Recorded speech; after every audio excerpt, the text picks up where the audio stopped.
जय हिंद साथियों, इस वक्त जहां एक और पूरा देश कोरोना संकट से जूझ रहा है, वहीं कई ऐसी खबरें आती हैं जो मन को बहुत विचलित करती हैं, परेशान करती हैं। और ऐसी ही खबरें कई दिनों से देखने को मिल रही हैं।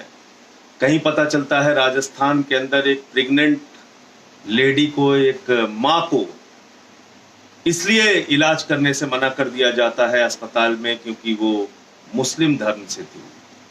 देखने को मिला कि अहमदाबाद के एक हॉस्पिटल में इलाज के लिए मुसलमानों और हिंदुओं को अलग अलग इंतजाम किया गया। ये भी देखने को मिला कि कोई ठेले वाला सब्जी बेचने जा रहा है तो उसको लोग इकट्ठा होकर पीट दे रहे हैं।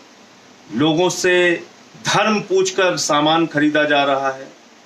ये भी देखने को मिला कि उत्तर प्रदेश के कौशाम्बी जिले में एक ग्राम प्रधान ने अफवाह फैला दी कि 12 लोग तबलीगी जमात के आए हुए हैं, और जब लोग वहां पर इकट्ठा हुए पुलिस को उसने सूचना दे दी।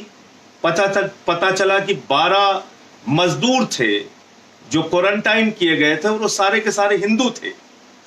ऐसे समय में जब कोरोना से पूरा देश जूझ रहा है, लड़ रहा है, सारी सरकारें दिन रात चिंतित हैं, लोग अलग अलग धार्मिक संस्थान, राजनीतिक पार्टियां, सामाजिक संस्थाएं, व्यक्तिगत तौर पे बहुत सारे लोगों की मदद करने में जुटे हैं। ये भी खबरें देखने को मिलती हैं कि कभी मुरादाबाद में डॉक्टरों पे हमला हो जाता है, कभी इंदौर में डॉक्टरों पे हमला हो जाता है, कभी पंजाब के अंदर एक पुलिस अधिकारी का हाथ काट लिया जाता है। ये भी खबरें देखने को मिलती हैं कि कुछ लोग ऐसे समय में पुलिस का उत्साहवर्धन करने के लिए फूल की वर्षा करते हैं उनके ऊपर। तो नफरत की भी खबरें, मोहब्बत की भी खबरें, मदद की भी खबरें, दुर्भावना की भी खबरें, ये तमाम सब कुछ देखने को मिल रहा है। लेकिन मैं आपसे सिर्फ इतना कहना चाहता हूं कि अगर इस बीमारी से हम लोग जीत सकते हैं, अगर हम इस बीमारी को हरा सकते हैं, तो सिर्फ और सिर्फ अपनी एकता के दम पर, सिर्फ और सिर्फ 130 करोड़ हिंदुस्तानियों के संकल्प से एक साथ आकर, एक साथ मिलकर, एक दूसरे की मदद करके हम इस बीमारी से लड़ सकते हैं और इसको हरा सकते हैं। अभी एक थेरेपी की चर्चा बहुत हो रही है हिंदुस्तान में। एक तरफ तो खबर चल रही है कि मुसलमान यहां पर इन्होंने फैला दिया,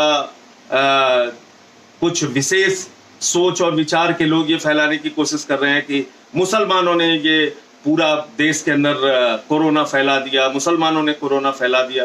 लेकिन इस बीच कुछ खबरें ऐसी भी आती हैं जिससे हमको सबक लेने की और सीख लेने की जरूरत है। एक खबर आई कि प्लाज्मा थेरेपी के जरिए कोरोना के गंभीर मरीजों का इलाज संभव है।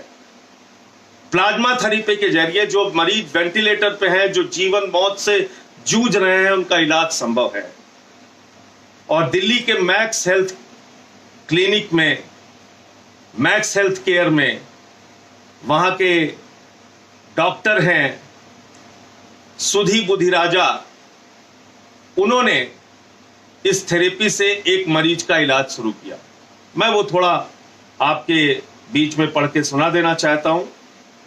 ये मैक्स हेल्थ केयर है, इसके क्लिनिकल डायरेक्टर हैं सुदीप बुधिराजा, डॉक्टर सुदीप बुधिराजा। इन्होंने प्लाज्मा थेरेपी का इस्तेमाल करके एक मरीज का इलाज शुरू किया और उसकी हालत में काफी हद तक सुधार हुआ है। और डॉक्टर साहब का कहना है कि वो मरीज जल्द ही वेंटिलेटर से हटा लिया जाएगा। 1-2 दिन के अंदर अब उसको वेंटिलेटर की जरूरत नहीं पड़ेगी। उसके स्वास्थ्य में इतनी तेजी के साथ सुधार हो रहा है। लेकिन ये प्लाज्मा थेरेपी है क्या? ये प्लाज्मा थेरेपी जिसकी चर्चा आज पूरी दुनिया में हो रही है, वो कोरोना संकट से लड़ने के लिए एक सबसे सटीक जरिया बन रहा है। प्लाज्मा थेरेपी एक सटीक इलाज बन रहा है। प्लाज्मा थेरेपी 100% इस पर कोई दावा नहीं कर सकता, लेकिन फिर भी इसमें काफी हद तक इलाज करने में सफलता मिल रही है कोरोना के गंभीर मरीजों को। प्लाज्मा थेरेपी के जरिए गंभीर से गंभीर मरीजों का इलाज शुरू होगा और वो ठीक किए जा सकते हैं, ऐसा डॉक्टरों का दावा है। प्लाज्मा थेरेपी वो है कि अगर कोई व्यक्ति कोरोना संक्रमण से ग्रसित हो जाता है, अगर कोई व्यक्ति कोरोना का पॉजिटिव हो जाता है, अगर किसी व्यक्ति को कोरोना हो जाता है, उसके बाद अगर उसका वो ठीक हो जाता है इलाज के बाद, तो उसके जरिए उसके शरीर में एक एंटीबॉडी डेवलप होता है, उसके शरीर के अंदर एक एंटीबॉडी डेवलप होता है।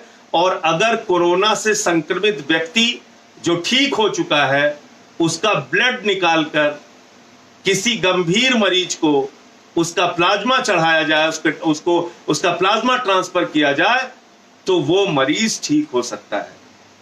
यानी आप समझ गए, अगर कोई कोरोना पॉजिटिव का केस है, वो ठीक हो चुका है, तो उसके शरीर का ब्लड लेके उससे प्लाज्मा निकालकर अगर किसी गंभीर कोरोना के मरीज को ट्रांसफर किया जाता है तो वो ठीक हो सकता है, उसका इलाज संभव है, उसके स्वास्थ्य में तेजी से बदलाव आ सकता है।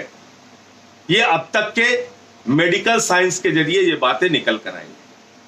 तो आप कल्पना कीजिए कि पूरे देश में जो पॉजिटिव केसेस हो रहे हैं, जो लोग अफवाह फैलाते हैं, अगर उनकी भी बात मान लिया जाए कि मुसलमानों के ज्यादा पॉजिटिव केसेस हो रहे हैं, अगर वो पॉजिटिव केसेस ठीक होते हैं, उनके खून की जरूरत पड़ेगी और उन्हीं के खून से दूसरे मरीजों का इलाज संभव हो पाएगा, क्या ऐसे समय में उनके प्रति नफरत फैलाना कोई अच्छी बात है?